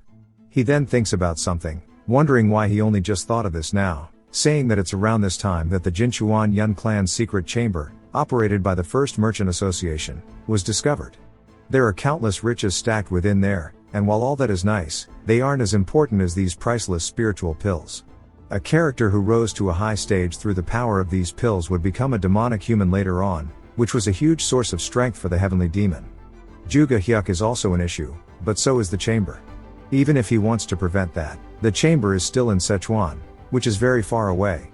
He closes his eyes, saying there's no helping it, and smiles, saying that it's time to give up. There's no way he could get to Sichuan, and how would he even find a place that's hidden so well? Then it jumps to Sol Ah asking somebody what they're talking about. We hear a boy saying he asked what she thinks of coming to him, and that he'll make her happier. We see Lee surprised, and then he laughs, calling out to Hyogun, saying that he missed a leaf there. He says he came all the way here to Young Chun's house because he was causing trouble. But it's funny to see that this old geezer was the root of it all, and he begins to laugh again. Hyogun laughs as well, and Lee tells him to stop laughing and get to work. Hyogun then breaks the broom, asking Lee what he thinks he's doing. Lee says that he's just assisting him in his disguise as a servant of the Gu clan. Hyogun tells him to help him sweep the floor, and Lee says that he broke the last broom. Then we see Lee picking the pieces up, and Hyogun says he doubted he came this far just to see the boy. Or maybe he did. Lee then asks him if he sensed it too. The kid who refused to train his footwork and ran away 6 months ago has bested his sister. In addition, the flow of his flame will art has stabilized. His talent is too immense to let him be. Hyogun says he doesn't know if it's truly talent, and he's never seen anyone improve so quickly in his life.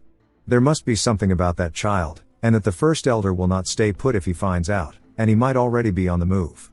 Lee says he's definitely that type of man, asking where the boy is now. Hyogun says he doubts he'll cause too much trouble with so many eyes on him. Back to Sol Ah. We get a 4K Ultra HD realistic drawing of her saying that everybody needs to listen to what she's going to say. If they want to know what happened to her, she'll tell them. Last night she had a dream, but it was not good. She hurt tons of people in the dream. Her grandpa knows how much she hates holding the sword, but he made her hurt so many people in the dream. She wanted to stop, but still entered a house, hurting even more. Inside the house, we see a man saying that if he had a little more time, and when Sola goes to call out to him, the man stabs her in the stomach. She then closes her eyes, saying that she's sorry as she struggles to say Young Chun's name. She then woke up due to the nightmare, and she wanted to see Young Chun due to the fact she was scared. Hongwa told her to go to the courtyard, however, she must have arrived way earlier than Young Chun because someone else was in there. The man then started talking about how he'd make her happy, but she's happy with Young Chun. Just then, Young Chun appeared and ended up making a scary face again. And that is where we are currently. Young Chun then tells the man that she is a servant, asking who he is. All he sees is the man blushing, and he says he apologized if he has wronged him, calling him the young master. The man bows his head saying yes, and introduces himself as Gu Jalayop, and he would like to request a spar with him. Young Chun instantly says he refuses, and Jalayop is confused. Young Chun repeats it, saying he's not doing it. Jalayop asks if he's running away then, and Young Chun says yes. This continues with Jalayop asking if he's scared, and Young Chun again saying yes. Jalayop then starts to try to hide his anger, and starts calling him weak. Young Chun laughs, saying he does have a keen eye, and he is indeed very weak.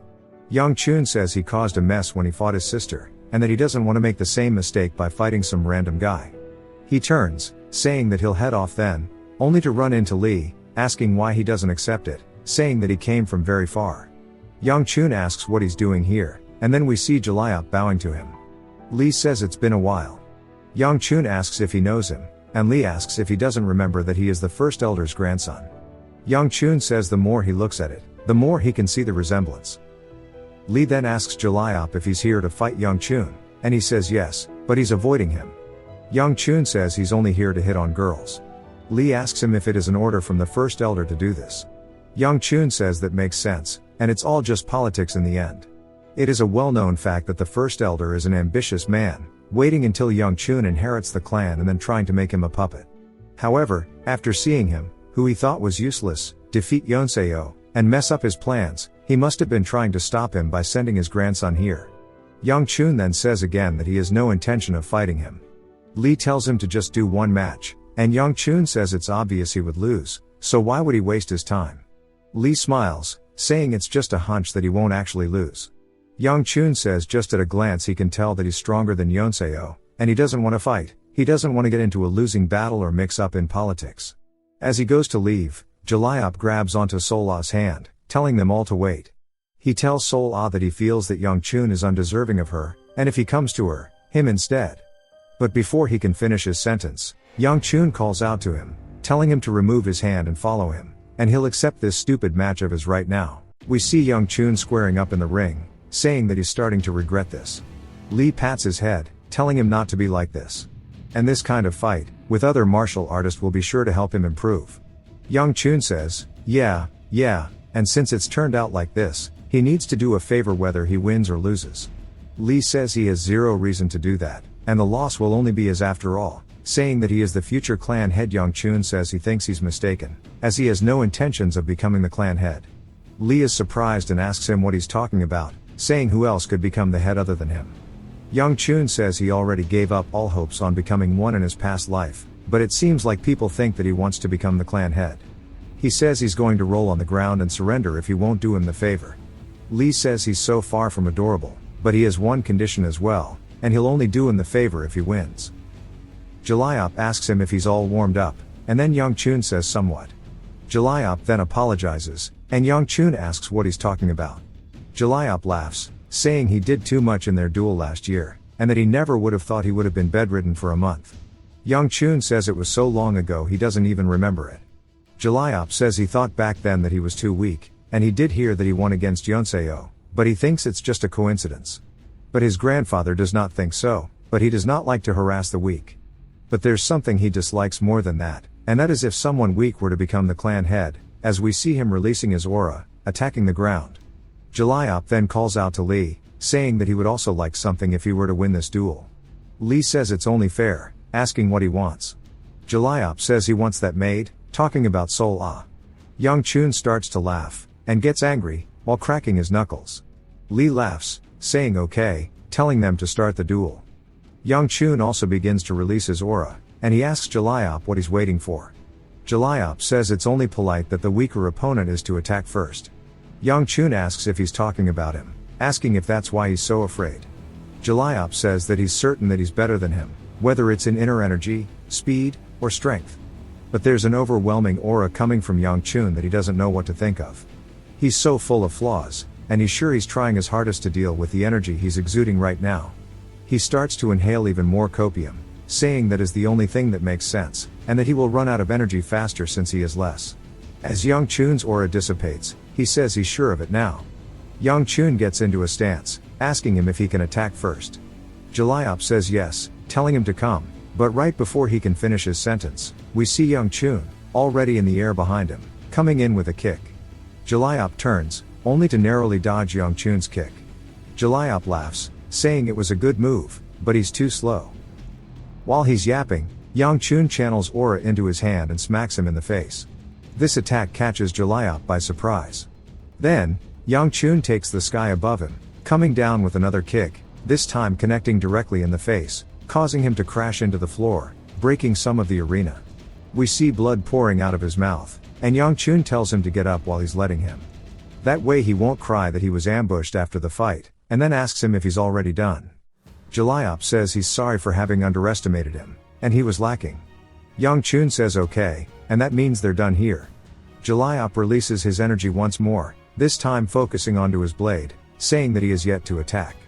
Young Chun says he guesses this won't be as fast as he wanted, and he doesn't have much time.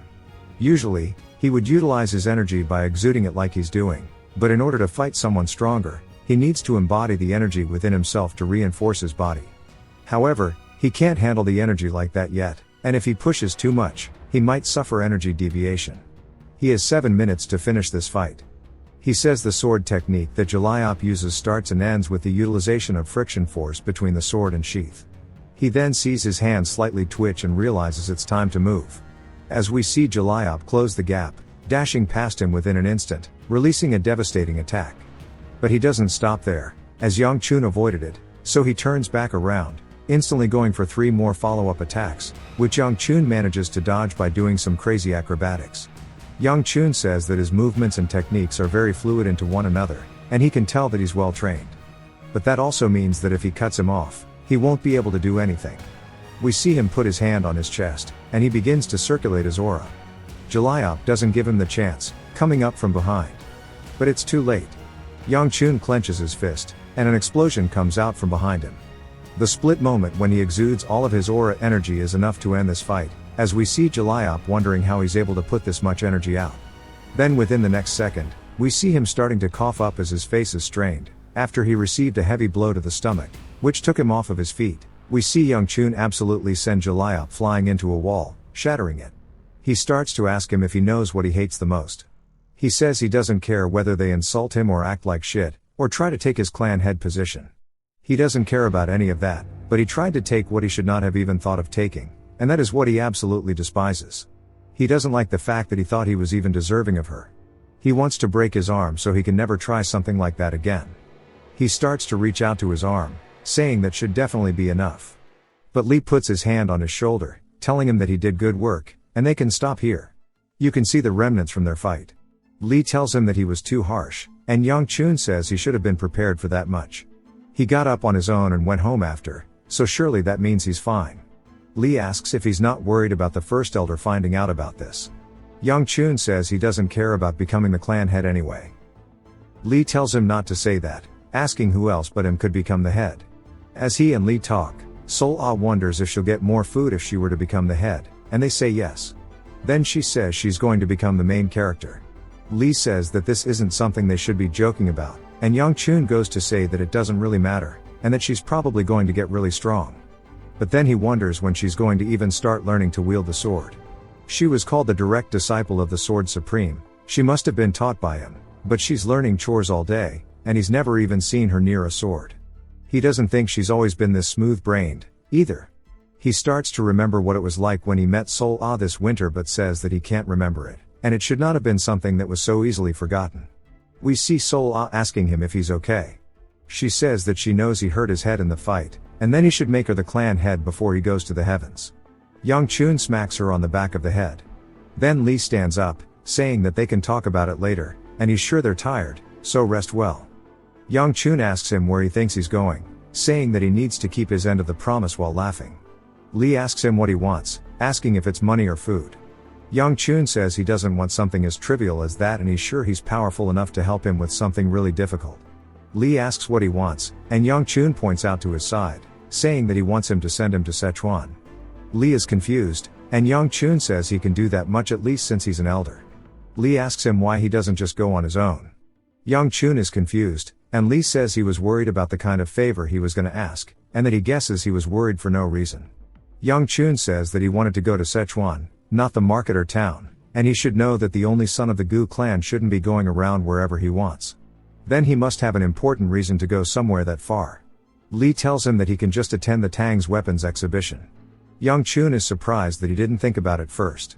We learn that the exhibition is an event held every year where the Tang clan invites other households to show weapons made by their artisans. Lee says there's no need to attend but he gets to use it as an excuse to go. Yang-chun tells him that it was just a joke and he actually wanted money instead. Lee says he understands and asks if he really wants to go that badly, saying that he didn't even realize and he guesses getting old is scary. Yang-chun says if he can't give him money then he would at least like a spiritual pill. Lee says that he'll send him to Sichuan as early as he can, to show him the power of an elder. Yang-chun tries to take it back, saying that he can give him something else, but Lee shouts saying he'll send him right now. Yang-chun says that there's no way that's possible, and he needs to report it first and get ready. Then we see him outside as everybody's preparing for their trip, then him in the carriage, and then him leaving completely confused as Lee waves by telling him to have fun. With him and Hyogun waiting at the gate, Hyogun turns, saying it's time to get back to work. Lee asks if he has to as well, and Hyogun says of course, asking if he was trying to get an old man like himself to do it all. Lee grunts and then starts sweeping, saying that since there's only the two of them, he wants to talk for a bit and tell him about his worries. Hyogun asks if he sent him off in a hurry just to tell him this stuff. Lee says a few days ago the clan head asked him about the immortal physician, and it seemed like he was asking because someone asked him too. Lee asks Hyogun why he needs the immortal physician as he was the one who asked. Hyogun doesn't say anything, and Lee says if he's not going to tell him then he'll change the topic. He says that his granddaughter doesn't seem human, asking what she is. Hyogun tells him that he's crossing the line, as we see him releasing his aura, telling him to watch his mouth. Lee says if she were human, he would sense a presence similar to his, the vividness of his presence only differs from person to person. When he first met her at the Dragon Assembly, he was surprised that she had no presence at all. He thinks that if the immortal physician could come down to fix her with divine skills, he better give up that dream, as he knows better than him that it's no disease. He goes to say more, as we see a bright light in front of him, and Hyogun summons even more swords, telling him that that is enough, and that that child was definitely human. Lee realizes that it's something very sensitive to him and turns his head, saying that if he says so, then that's all he wanted, and that's all that really matters. He doesn't plan to push into it. Hyogun then says it doesn't matter if she's not human in the first place, as he just needs to help make up for what she lacks in humanity. If need be, he will give his life for it, and he wants her to grow up safe and sound. A few hours later, Hyogun will realize that Sol-Ah has disappeared. It jumps to the starry night sky as Muyin says now they have to prepare the food. Manhwa tells them that they still have a few days until they get to Sichuan, and they'll have to ration it. Muyin then asks where Yongchun went, and she says that he's been training while they prepare stuff. Muyin says that he must be bored, and Manhwa laughs, saying they should have brought Sol-Ah. As we see Yongchun practicing his martial arts in the woods, he starts from a kick, going into a punch, and then a shoulder charge, which creates a shockwave in the air, but all that is enough to gas him out. As we see him panting, he says it's almost been 10 days since they left, and despite the training, he's not progressing much at all. The biggest problem he faced during the fight against Juliop was the amount of inner energy he has, and that inner energy is the basis of all martial arts, so he needs to hurry and raise it. He starts to recall him absorbing the demonic energy, and he starts to think about it. He explains that if you end up taking demonic energy into the body, it'll corrupt the user, but for some reason, it was purified due to the flame will art, and after that, he hasn't felt any demonic energy. He feels like he could raise his energy without side effects, but it's still the heavenly demon's martial art, and it would be best for him not to use it as he barely managed to escape, so he doesn't want to get back on the demonic path again. He hears a scream which startles him, and he wonders what's going on, so he heads over asking Muyin. Muyin says that there's something in the carriage as we see Manhwa on the ground, scared. Yongchun opens it, and we see Sol-Ah crawling out from a hiding spot like the Grudge, yelling for Yongchun, and she laughs, saying that she ended up coming anyway. There are flashbacks to a couple of days ago when she asked Hyogun if she could go, but he told her no since she still has to get better at housework. She asked him why he let her go last time. He asked if she's talking about the Dragon Assembly, saying that because there were people who could have prevented her from making mistakes, but there isn't anybody to do that for her in Sichuan. He asks if she understands to help remove the clothes. We see her putting his clothes into the carriage, saying that Yongchun will be back for in at least a month. It's true that she's bad at housework, and she knows that Yongchun doesn't like useless people, so she has no choice. She then hears somebody saying wait, and she gets scared, turning around, and there's nobody there. She looks around and says she definitely heard a voice, and then we see someone push her in, and she screams. She looks around, asking who pushed her, saying that they shouldn't play pranks and that she's scared. We see some floating hands, and as she says that she needs to get out, they hit her with this rag smell funny jutsu, and she starts to fall asleep right inside where their rations are. The final thing she heard was someone saying they were leaving this up to her. She explains everything to them, telling them that's exactly what happened. Nobody gives it even a slight reaction, and she's surprised. She thinks they must not have heard her, so she says it again, and they say they heard her the first time, saying that she was possessed by a ghost and that she should go back. At least that's what she should have done. We see them riding through the forest with her and looking out the window, and she starts looking at all of the food she's eaten, like owls and squirrels. Yongchun originally would have had a bodyguard take her home, but she's already come too far, and they don't have enough food to give them, so now they're stuck traveling together. Then she shows Yongchun a worm, saying she would like to trade it for a cookie. He eats the cookie out of the window, and she screams, and he says that he definitely should have sent her back. Yongchun then senses some energy, and goes to tell Muyin. He says that he's aware as we see the talisman glowing. Yongchun says that he knew it was too peaceful to be true, and it seems like there are 4. Then one of the animals dies, and he's surprised that there's only 3, and he starts counting them down until there's just a single one left, and it's leaping directly at him. Yongchun readies his fist with aura, but we hear a voice telling him to stand back as we see somebody appear behind the monster. She draws her blade, and just like lightning, she cuts the monster in half before it can even react. She quickly sheathes her sword and then says that she wasn't able to take care of them properly because she was alone. Yongchun and Sol-Ah wonder who she's talking to, and then they wave at her. As she glances over, Yongchun is curious and then instantly starts to recognize her. We get a flashback to a puddle of blood as there is a white-haired woman standing in it, and she says it seems like they're heading to Sichuan. We see that there's a lot of plot behind this one, and then she looks over, and she asks them if they can go with her, and she introduces herself as Namgung Bia. Young Chun wonders what this crazy woman is doing here. It jumps back once more to the chaos of a battlefield and a bird picking at the remains of a corpse. We see Bia standing there, amidst it all, and Young Chun approaching from behind. He asks if she killed everyone. She doesn't answer him, asking what the cult leader said. He says that they told him to bring her here, and that she'd rampage like a psychopath.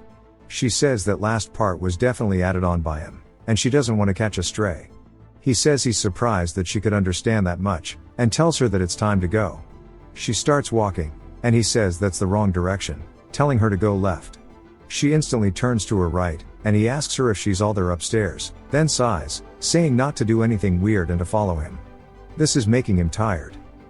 As they start walking, Bia says she has something she wants to ask him, and that is if the Sword Supreme is strong. He warns her just in case that the Sword Supreme is someone the cult leader will deal with. She then wonders what her swordsmanship is like, and if it's stronger than hers or the cult leader's. Then she starts walking in another direction, and he sighs. We see him channeling his aura into his hand, calling her a crazy bitch while aiming it towards her. We see her not even looking at it, but her hand on her sword as the attack gets cut in half and it flies past her. She starts releasing her aura, asking him if he's trying to pick a fight. He sighs again, telling her that she's going the wrong direction. She realizes and he tells her that if she understands what he's saying, just shut up and follow him. As they keep walking, she starts to open her mouth again, and he says if she mentions the three Supremes one more time, he'll rip her apart. She points out to an alleyway, saying it looks like a shortcut, and he starts to get annoyed and readies himself to launch another attack at her, but she instantly darts off in that direction, and he calls her mentally ill, saying he's so done with dealing with her. He says he arrived at the destination within a day, yet it took her 4 days to get there. Back to the present, we see her asking them again if she can go with them, saying that she's assuming they're going to Sichuan, asking if it's rude if she asks to accompany them. He says they're not going that direction, and it definitely is rude to ask, and he really doesn't want to get involved with her. He says that even with all of that, there's still more he wants to say, so he tells her that they can't even take her word that she's part of the Namgung clan. She asks if that's really the case, and then we see her starting to shut her eyes as she starts to channel her aura. A blue lightning beam comes down and starts surrounding her. Muyin recognizes it as the ruler's sword form, and that it's not safe if she uses it here. She then opens her eyes as the sparks start to fly more, and then there is a giant explosion. We see Muyin's blade over her throat, and she says that this is just a demonstration as she is not yet adept, asking if this is sufficient enough as evidence. Young Chun sighs, saying she really is from the Namgung clan, and he definitely thinks that they can't accompany somebody with martial arts so scary. Then it jumps to later in the night as she is staring at a frog cooking on a fire, and Sola says it seems like she's going to sleep over there. Young Chun tells her that he knows. While he was relieved she didn't say anything when he rejected her, he didn't think that she'd follow their carriage, and he wonders why she's doing it even when he said they aren't going to Sichuan and that ignoring her is the best thing to do. He goes to tell Sola not to do anything unnecessary like talking to her, but sees that she's already gone as she is teaching her how to peel the frog's skin to eat it. He then walks over and grabs her by the collar, asking her what she thinks she's doing. She said that she saw Bia going to eat the frog, so she wanted to help her. Young Chun says he told her not to mess around, and then we see Bia glaring at him. He sighs, saying he understands that she is part of the Namgung clan, and she goes to ask him why he's so against her accompanying them. He asks her why she's traveling alone if she's the daughter of a prestigious clan. We see her looking away, embarrassed, saying that she left with others but she got lost on the way. Young Chun says he knew it. She had zero sense of direction in his previous life. He tells her that they aren't even going to Sichuan, asking why she is following them, and she says that she had a hunch they were going there, but it seems like they really aren't going. Sol-Ah is confused and glares at her, and then looks back up at Young Chun, who is turning his head left and right. Then she does a double take back to Bia and then back to Young Chun, and yells, asking if they really aren't going to Sichuan. Young Chun says he really wishes they sent her back. Young Chun tells Bia that they can't stop her from heading in the same direction, but he's not going to do anything for her. She introduces herself again, and he says that he's aware, and he says that since she's introduced herself, maybe he could do the same. He says he'd rather not but thinks about something and introduces himself as Gu Jalayop, and in his mind, he is apologizing to Jalayop. 2 days after the event that made him feel guilty towards Juliop, we see him looking out the window as Sola got off the carriage and was sticking close to Bia while talking, which naturally slowed down their pace a lot. He tells Sola to get back on, and she asks if he will let Bia on, and he says no. Sola says in that case she doesn't want to. Bia then asks if she can get on, and Youngchun realizes he's dealing with Dumb and Dumber, and asks Muyin how much longer. He says they'd arrive in a day if they were going at their original pace, but it's a bit slower now. Youngchun asks by how much, and Muyin says it'd probably take around 3 days and says he doesn't understand why he's so wary of her, asking why he can't ride with Bia. Youngchun sighs, asking if he doesn't have a choice, saying that they can stop by the nearby village and reconsider their options. They head into the city and Youngchun confirms that they'll be in Sichuan in a day. Muyin says yes, and it's nice that they don't have to camp out in the wilderness tonight. We see Bia carrying Sola, who says they should sleep together, and Bia asks if that's really okay. Youngchun says that he'll allow it, and tells Sola to get down, asking Bia why she's carrying a maid in the first place. Bia says that she said her legs hurt. Youngchun says that she could get on the carriage if her legs are that bad, and Sola says that Bia isn't allowed on. He tells them that they're here now, so that she can stop being rude and get off of her. We see Sola looking at something else, and she said there are people in the same clothes as her walking over here. A boy screams out, calling out to his sister and runs over. He asks Bia where she was, saying that they looked hard for her. She says that she got lost, and her brother tells her that's why they said they should tie ropes to each other. Bia says that would be embarrassing, while Sola thinks about the image. Her brother says that's why she went and disappeared not even a day in, and he was worried sick about her. Then asks who Sola is. She introduces herself and then points at Youngchun, saying this is her master. He tells her to get down. Youngchun says if it's Bia's younger brother, he must be the future Lightning Blade, one of the 5 great swordsmen of Murim. The current Lightning Dragon, Namgung Chunjun, introduces himself. Youngchun goes to introduce himself but again says he's Juliop, saying it's nice to meet him. Chunjun laughs, saying he's being too nice, and then glares at him, asking him what he's doing with his sister. Youngchun says that they coincidentally came across each other on their way to Sichuan, so they got here together. Bia says that she thought he wasn't coming here, but she just followed him. Sola starts to look annoyed. Chunjun says it seems like his sister intruded into his party, and if it's okay with them, they can stay in one of the rooms they booked as they got quite a few. Youngchun tells him it's okay, and they just did what was natural. He just doesn't want to be involved with Bia anymore, and he's sure they'll be able to find another room. Muyin then chimes in, saying that's not going to be the case as there are no rooms available. Youngchun tells him that it's time to camp outside then. Muyin says that they are tired from camping outdoors, asking if they can just sleep inside. Youngchun then agrees to the offer. He explains that the first thing that Bia did as a martial artist was kill everybody in her own clan. She killed her brother, her father, and every single disciple in the clan. After this, she achieved the title Demonic Blade Empress and began her rise to fame. He wonders how much she hated them to have done something so cruel to them all, and he didn't see any problems other than her relationship with the Lightning Dragon. What he's most curious about is the secret technique, ruler sword form. He feels like she's probably stronger than Chunjun considering that technique, but at this point in time, she has no title nor fame. He says that her brother seems normal, and he wonders if there's something that he can't see. As he exits the room, he sees Chunjun asking him if he slept well and bows, thanking him for the nice room. Chunjun intentionally bumps into his shoulder, telling him that he should know his place in an angry tone. Youngchun asks him what he just said, and Chunjun says he tried to be nice for once, but it seems like he doesn't know his place, and he's telling him that he doesn't deserve to talk to his sister.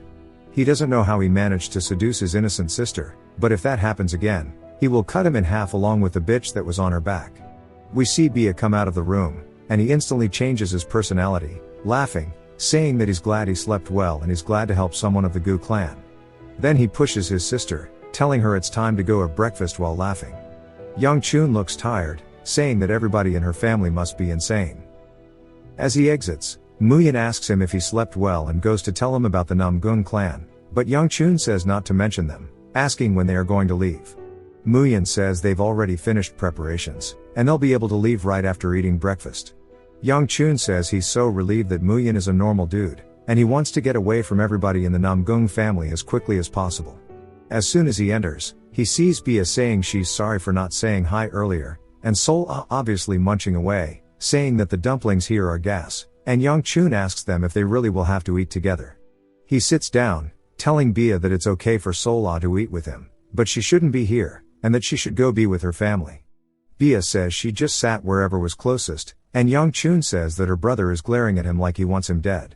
She turns, saying no way, and we see him instantly change his personality again, and Young Chun wonders if he's okay. He doesn't know what Bia is trying to do, but this is the last time he wants to see her until the Tang weapons exhibition. So he takes a bite and says that he'll get going. Bia says he's not done eating though, and he tells her he's full. He goes to leave, telling them to enjoy their meals.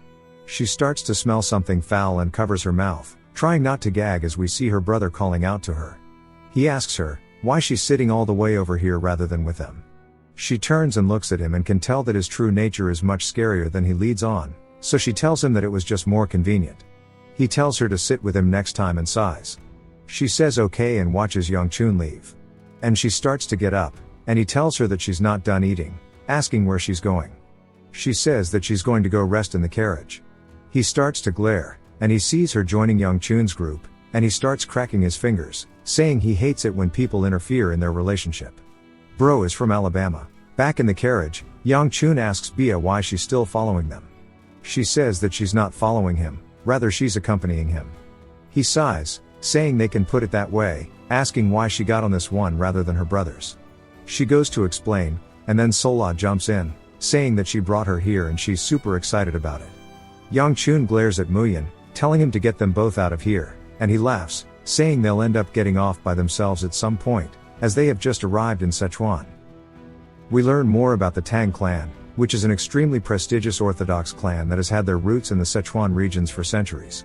The Namgung family's focus is on sharpness. The Peng clan is focused on vigor. The Mo Yang clan is focused on precision. The Tang clan may seem lacking compared to the rest, but they are known as the best handlers of poison and steel by far.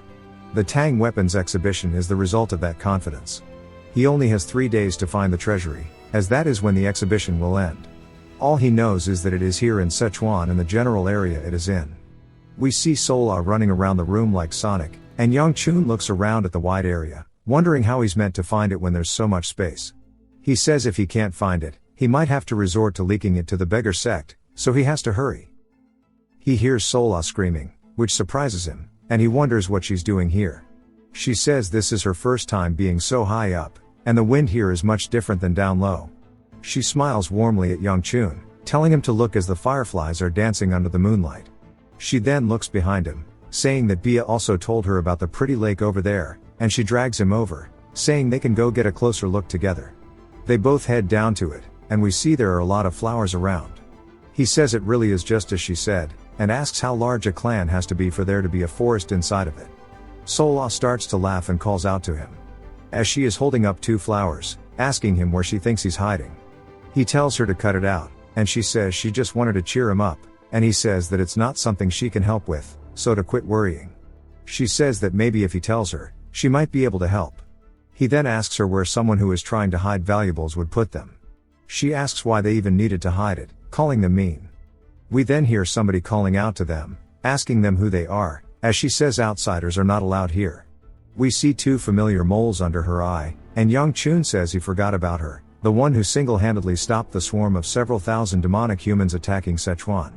She asks him again who he is, and we are introduced to the Poison Queen, Tang Soyol, a woman he killed in his past life. It flashbacks us to him walking into a cave, as we see her kneeling on the ground. This was the girl who was blind in the beginning, and he asks her if she's all done, and she looks up asking if it's him. He tells her that her efforts were futile, saying her kin had already deserted the area, asking why she would charge in here by herself.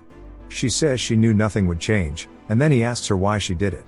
She asks him what made him come here, and he says that's a stupid question, as he grabs her by the throat, saying he came here to end her life. She says she understands, she's very sorry. He asks her why she's apologizing to a demonic human, asking if she's out of her mind. She says yes, and she believes her sanity must be finally broken, and that she's able to see more now that she lost her eyes, and that she should have let go earlier. He asks if she's done rambling, and if she has anything else to say. She says that she knows it's selfish of her, but if there is time left in the world, she goes to say something else, but we hear her neck snap before she can finish her sentence. Young Chun finishes the job and drops her corpse there, walking away from it. He looks down at his hand, seeing it soaked in her blood, and starts to feel a bunch of different emotions, but says it was gross. The flashback ends, and she asks why he's not answering her. He says she's still not the poison queen at this moment. She goes to say if he doesn't answer, she'll call the guards, and we hear Bia call out to her, and then begin to whisper. She asks why she's only telling her this now. Bia says it's because she never asked. Soyeol then bows her head, saying she's sorry for raising her voice at a guest of the family. Young Chun says that he apologizes for not being able to answer, and he was shocked, and tells her that his name is Jalayop. Then she glares at him, asking what business he is here. She tells him that only those of the clan are allowed here, and he asks if that means that Bia is part of the clan. She starts to panic with an answer, and he realizes that she's just telling him to leave because he wasn't invited in. He says he was going anyway, and he puts his hands together, saying he'll be on his way. Young Chun and Sol-ah then start to leave. Soyeol says that she didn't expect somebody at the Gu clan, like Jalayop, to be so rude. Sol-ah asks her why she glared at him so harshly. Soyeol says that she didn't like how he never apologized, even after she pointed out his mistake. She asks if men really think looks are everything, and she hates guys who act all rude just because they are a little handsome. We see her starting to blush. She starts to try to correct herself, trying to explain what she meant by handsome, but of course, she's talking to one of the slowest people in the world. She thinks about it for a hot minute, and then wonders why she's calling him handsome. Soyeol says that guys who are nice, even if they're a little ugly, are the best. We see Sol-ah and Young Chun walking away as she's holding a flower. The next morning, outside of Young Chun's room, we see him saying that the exhibition is tomorrow, so he should do some training in his free time. As soon as he opens his door, he is greeted by both Bia and her brother and asks them what they are doing here. Bia says only the words food, and he asks what she means. Chunjun laughs, saying that the Tang clan invited them for a meal, and Bia suggested inviting him, so that's why they came to ask. Young Chun says he sees, and is grateful for the offer, but he is quite shy, and he would feel too uncomfortable. He glares at them, saying he hopes they get his message, and they leave. Obviously, Bia doesn't. Chunjun tells him not to be like that, as he tightens the grip on his arm, telling him to come with them. Young Chun starts to get annoyed, saying that he said he didn't want to go, and he's wondering if he's really threatening him to bring him there. And then decides he doesn't want to play around with this shit, and says oh, as he releases his aura. Chunjun is surprised, and instantly lets go of his arm. Young Chun realizes that might have been a mistake, saying that he'll have to go with them, and he laughs, saying that he can't refuse such a thoughtful invitation. He then puts his hands around Chunjun's neck, and whispers to him, saying that he should keep smiling, as his lovely sister is watching. We see that Chunjun is a bit taken aback, and is slightly embarrassed, and thanks him for accepting the invitation. Young Chun says it was not something he could refuse in the first place. He then sees a plate of probably some of the spiciest food known to man, and he says that if they make every dish spicy, what are they expecting him to actually eat? We then are introduced to the son of the clan head, Tang Ja-oyuk, saying that it's nothing fancy but he hopes they enjoy it. Young Chun doesn't know how he's meant to enjoy any of this, saying that maybe the dumplings will be edible, since it's less red than the rest. He looks over at Soyeol glaring at him, and we see her panting, and he wonders what's wrong with her. He says she always gave him a weird look in his previous life, whenever he ran into her too, and he can't believe that he has to endure that same look again. He goes to bite into the dumplings and instantly realizes that this shit is way too hot, and then he has to spit it out somewhere. We see Soyeol panting more. Young Chun says that that was way too spicy, and Bia hands him water. He thanks her, and then starts to drink it, as we see her pick something up with her chopsticks, telling him to try this as it's not too spicy. He's a little caught off guard by this, and asks her why she's being so casual. She apologizes. Across the table, we see Chunjun shaking as he breaks his chopsticks out of pure anger. Ja-oyuk apologizes, saying that the chopsticks must have been defective, and he says it's his bad, as he tends to use them a little forcefully. Then Soyeol takes a seat right beside Young Chun, and doesn't say a word to him. He sits there staring at her, asking her if she has something to say. She says yes, and then no, immediately. He says that it seems like she really wanted to. She starts to think about it, and asks him if there's anything he likes, but before she can finish, Chunjun asks if the training grounds are here. Ja-oyuk says yes, and it's their clan's exclusive training area, asking if he didn't show him last time. He says they maintain it, but honestly nobody uses it, as all of them have their own training areas. Chunjun looks out the balcony, asking if he can visit it. Jaoyak says yes, and it seems like everybody's done eating, so they can head down together. Youngchun wonders what he is thinking. As they all get down there, Chunjun says that it's quite spacious, and Youngchun agrees.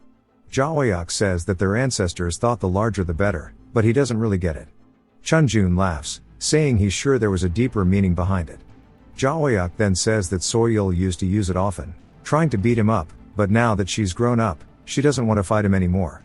She gets embarrassed, and starts twiddling her fingers, looking up at Youngchun. He says he's grateful he doesn't have a sister like that.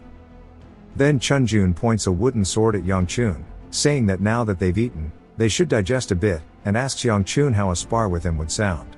Youngchun says he knew it. His face is filled with the intent that he wants to beat him up, asking if he thinks he'll go along with his plan. Youngchun laughs, asking how a third-rate like himself can fight the lightning dragon. We hear Soyul yelling that's unacceptable, saying that they have such a massive difference in age and skill, asking what he'll do if he hurts his face.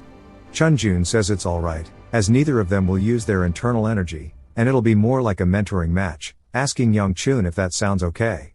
Youngchun starts to smile, asking if he really thinks he can mentor him without using energy, and asks him if he can handle it.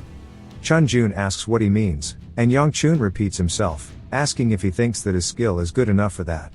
Jaoyak says that might have been phrased rudely, as he still is senior, but Chunjun gives him a gesture saying that's okay, and laughs, as he releases some aura, saying that he can't wait to see how great he is. If you've watched till the end, comment, Deadlock, to let me know. Subscribe for more videos like this, leave a like or a comment to help the channel out. Thanks for watching.